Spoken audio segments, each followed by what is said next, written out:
তো আমরা যে 7 রকমের কেলাসের শ্রেণীবিভাগ শ্রেণী আছে সেটা আমরা দেখেছি, আর আমরা ওদিকে দেখেছি যে একক কেলাস 4 প্রকারের হয়। কি কি? সরল, সরল আদিম বা সরল একক কোষ, পৃষ্ঠকেন্দ্রিক একক কোষ, পৃষ্ঠকেন্দ্রিক একক কোষ এবং প্রান্তকেন্দ্রিক একক কোষ, এটা দেখেছি।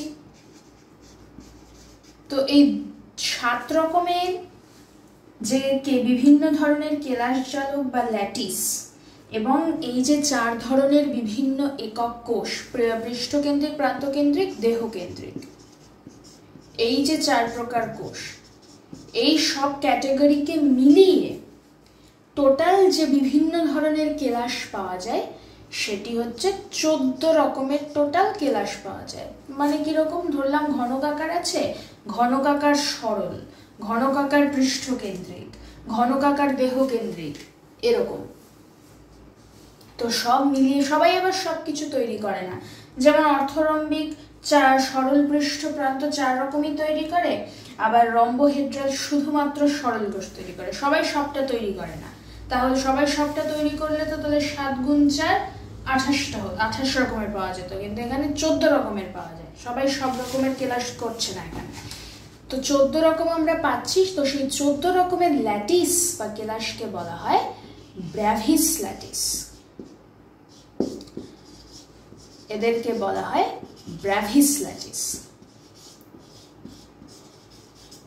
তো সেই 14 রকমের কেলাস কি কি হয় আমরা দেখে নিই।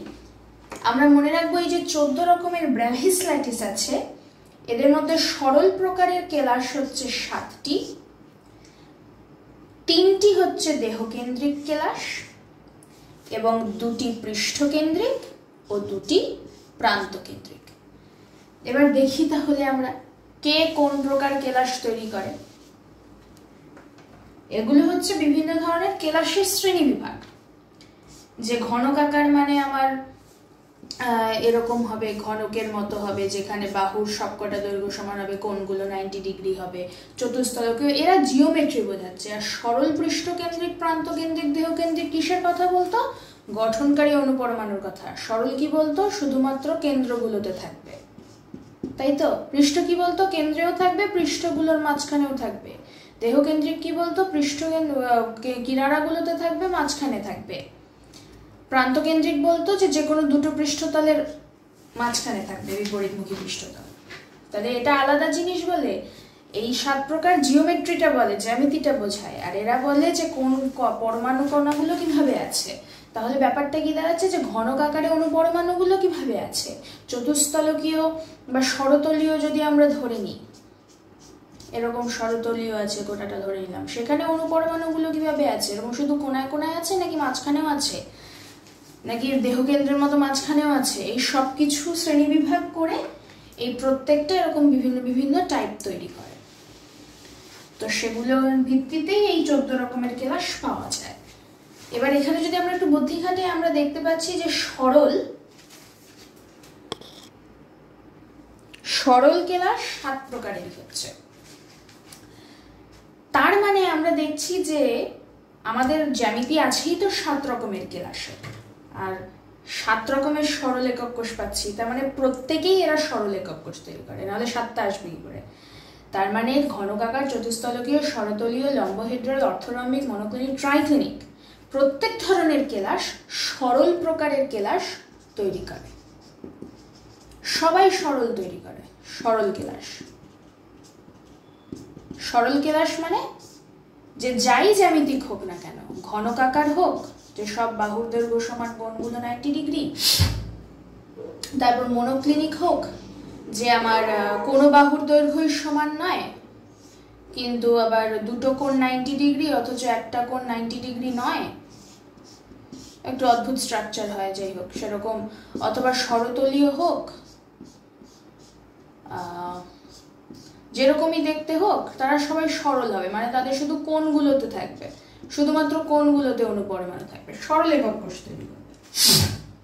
আর দেখলাম কি দেহকেন্দ্রিক 3 রকম তৈরি করে, আর দুটো দিয়ে যেটা পৃষ্ঠপ্রান্ত তারা 2 2 তৈরি করে।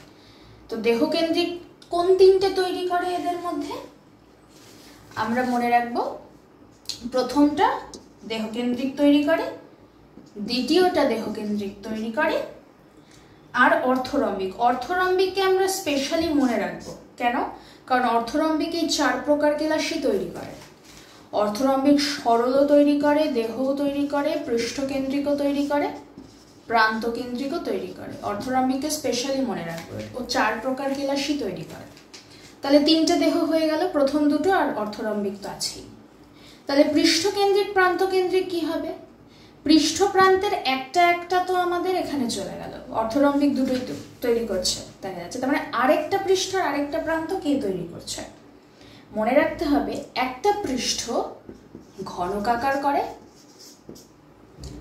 আর একটা যে প্রান্ত সেটা মনোক্লিনিক করে। এই তো মনে রাখা। 7 রকমের সরল একক কোষ আছে, সবাই সরল করে। দেহকেন্দ্রিক কে করে? প্রথম দুটো করবে, আর অর্থরম্বিক সবকটা করে, সরল, দেহ, পৃষ্ঠপ্রান্ত। তো সেখানে আরেকটা দেহ চলে গেল। পৃষ্ঠকেন্দ্রিক দুটো দিয়ে যেটা 2 2 করে, তো পৃষ্ঠকেন্দ্রিকের একটা তো এখানে চলে গেল, প্রান্তকেন্দ্রিকের একটা এখানে চলে গেল অর্থরম্বিকে। পৃষ্ঠ একটা তৈরি করে একদম প্রথমটা ঘনকাকার, আর প্রান্ত একটা তৈরি করে অর্থরম্বিকের তলায় যেটা থাকে মনোক্লিনিক সেটা। তাহলে ঘনকাকার 3 প্রকার একক কোষ তৈরি করে, সরল, দেহকেন্দ্রিক, পৃষ্ঠকেন্দ্রিক। চতুস্তলকীয় সরল আর দেহ, ষড়তলীয় রম্বোহেড্রাল দুজনেই সরল একক কোষ তৈরি করে। অর্থরম্বিক স্পেশালি মনে রাখবো 4 প্রকার একক কোষই তৈরি করে। মনোক্লিনিক সরল আর প্রান্তকেন্দ্রিক করে, ট্রাইক্লিনিক শুধু সরল করে। এই হলো আমাদের 14। 7 2 4 9 2 11 14। এই হচ্ছে 14 রকমের ব্র্যাভিসল্যাটিস।